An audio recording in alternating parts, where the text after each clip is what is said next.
Hola, en este video quiero hablar acerca de los repetidores pasivos. Le puse VHF y UHF, aunque en realidad generalmente se utilizan en este rango, pero también en frecuencias bastante más altas. Esto a solicitud de Richard, Charlie Delta 1, Romeo Kilo Alfa, que me plantea este tema, y Carlos Jorge Gómez, que también me comenta lo mismo.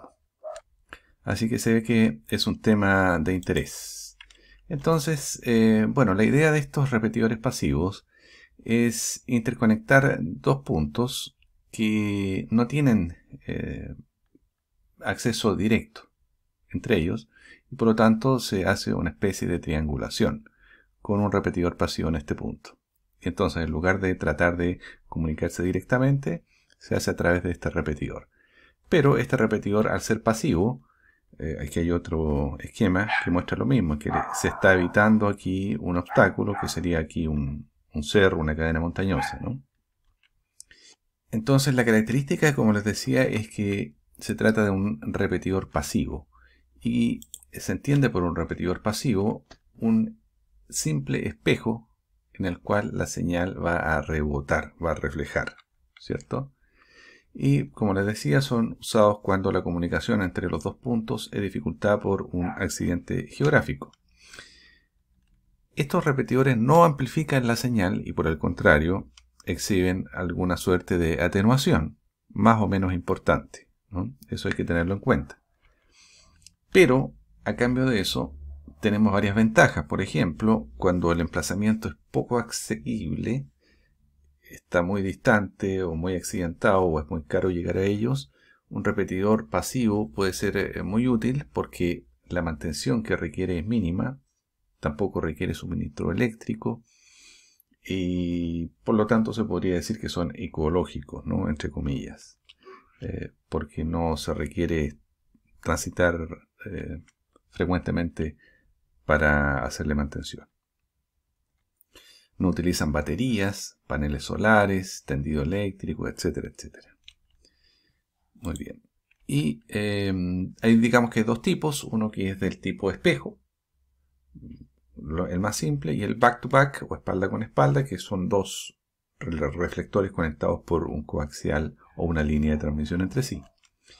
Este es el ejemplo de un repetidor pasivo back-to-back, en el cual aquí se puede ver que la señal llega a una antena y esta antena recibe la señal y la envía a través del coaxial al otro plato que a su vez la va a transmitir. Todo esto pasivamente, naturalmente, no hay energía eléctrica aquí. Y esto está mostrado acá en este esquema, ¿no? Que es lo mismo, aquí hay una guía de onda flexible, una línea de transmisión, y este es un repetidor pasivo back-to-back. Entonces, aquí están las dos antenas unidas en la espalda por este coaxial. Muy bien. Y tenemos el repetidor pasivo tipo reflector, que es una simple pantalla. Esta yo la saqué de internet, naturalmente, como la mayor parte de estas fotografías. Y aquí está el esquema, en que hay un ángulo de rebote y se evita aquí el obstáculo, ¿no?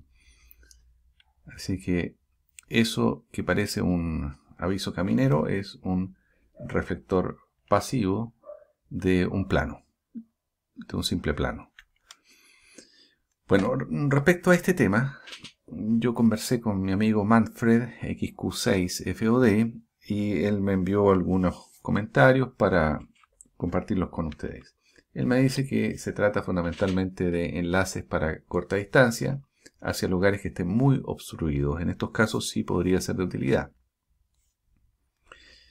Por ejemplo, una quebrada profunda que esté relativamente cerca de la ciudad, de donde está la señal, ¿no es cierto? Él me pone, por ejemplo, 5 kilómetros. Estamos hablando de ese rango de distancia. En ese caso, por ejemplo, si el otro punto que está en una quebrada, en un hoyo abajo, tiene cerca un cerro, entonces poniendo un repetidor pasivo en ese cerro, podríamos establecer comunicación entre los dos puntos, ¿no? Entre la ciudad y este otro punto que está en una quebrada abajo. La ventaja sería cubrir toda una banda, no solamente una frecuencia, sino que un rango, y obviamente se puede establecer la comunicación para varios repetidores simultáneamente, y también en modo simplex. Desventaja, obviamente la altísima atenuación, pérdidas por todos lados, ¿no es cierto? Y por eso él me indica que hay que tener presente que no sirve para distancias más largas. Habrán excepciones, pero en general no. Él me dice que en Chile él no ha visto ninguna de estas antenas y que en Argentina sí ha visto, pero en enlaces punto a punto para microondas. También en Europa, en otras partes. Habría que ver el caso puntual, ¿no? Me dice que en microondas se trata de un plano reflector grande, tipo letrero de publicidad caminera que yo ya les mostré, y que está puesto arriba de un cerro. Y que abajo hay antenas parabólicas apuntándole, ya sea para transmisión o para recepción. Esto me hace recordar un amigo que tenía su estación de VHF estaba bastante retirada de la ciudad, y él lograba comunicarse apuntando hacia el cerro. Hacia el cerro. No había nada en el cerro, pero el cerro le servía por algún motivo de repetidor pasivo. El plano reflector debe estar, dice, en un ángulo bien preciso. Claro, hay que hacer un montón de pruebas, cálculos, estimaciones. Y me comenta una anécdota. Un amigo compró una mina de oro, que en esta parte del mundo son comunes, las minas de oros y de otros minerales, y que instaló una repetidora pasiva para un teléfono celular allí. Este repetidor pasivo consistía, me dice, en una antena direccional afuera, ¿cierto?, que iba a recibir la señal, y un cable coaxial largo de bajas pérdidas y una antena omnidireccional adentro de la mina. Y con eso él iba a poder comunicarse telefónicamente desde dentro de la mina. Servía, según él, permitiendo comunicación por celular e internet adentro de la mina, pero la atenuación del cable, debido a la atenuación del cable, no podía llegar muy adentro de la mina. Así que está claro que el factor crítico acá es la atenuación. Ahora, detrás de todo esto hay cálculos matemáticos y hay mucha literatura al respecto. Por ejemplo, aquí les pongo uno de los libros que normalmente se citan, Lepamer, Harvey, del año 2010, que está, digamos, un libro que desarrolla toda la teoría detrás. Y por lo tanto, lo lógico es que si uno quiere invertir en un tipo de estos repetidores, haga algunas estimaciones previas. Aquí algunas fotografías para finalizar con repetidores pasivos. Aquí tenemos dos que pareciera que se están mirando entre sí o están conversando entre sí. Aquí tenemos otro cerca de una casa, parece. Dos en un cerro nevado. Otro en la ladera de un cerro desértico.